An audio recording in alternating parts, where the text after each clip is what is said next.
Well, here's our sub pump hole. As you can see, there is some water in there already because we got some rain yesterday right before we were going to pour concrete. So these are the tile lines that all come in from around the house, from around the footing.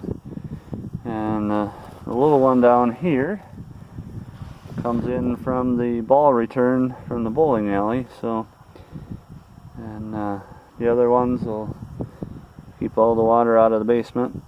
So we've got our new sub pump here. We decided to go with a Barracuda, I guess it's called. So we're going to go ahead and get that installed here. We got a bunch of line here. We're just going to get that up over the bank here so we can keep the water out of the hole here, because we're expecting some rain tonight, but we're hoping it misses us. So we will see what we can do here. Okay, so we got our sub pump put together. So now we're going to hook on the hose to it.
There you have it. We're ready to put her in the hole.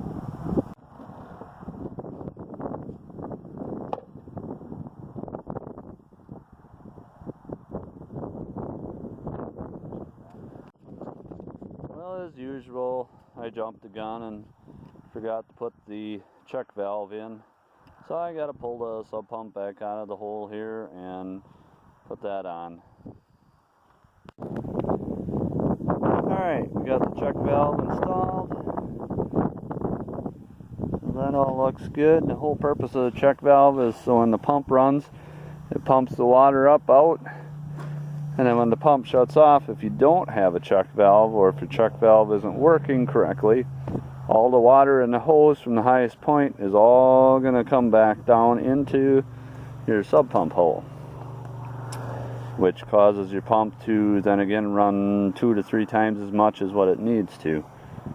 So we got that installed here successfully. So let's go ahead and drop our pump back down in here. We need to trim these lines here, but I'm a little bit of a rush here to get going today. But well, this is how it works. So as the water raises up, it comes up, trips that, and when it pumps down, then it just shuts that off. So we're all good to go.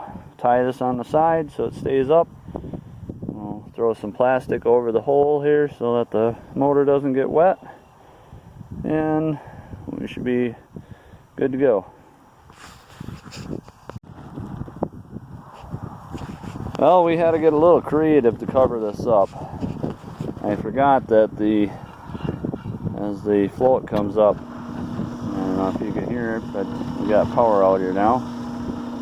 So that float rod has to come up. So I had an old piece of plexiglass mirror in the shop, and we just taped it on, tied it on, and let's put our plastic over that for a hoop, and that'll pump water out and still function. And we got the bag here we're just going to put over the top and tape it on. We'll be good to go. There, we covered up our sub pump hole with a plastic bag. We had to get a bigger bag, the other one wouldn't quite cover. But we got her all rain tight now, so if it rains tonight, Water all come in through the tile line and the stone here, go right in the sub pump, and get pumped out way over there. So, good to go.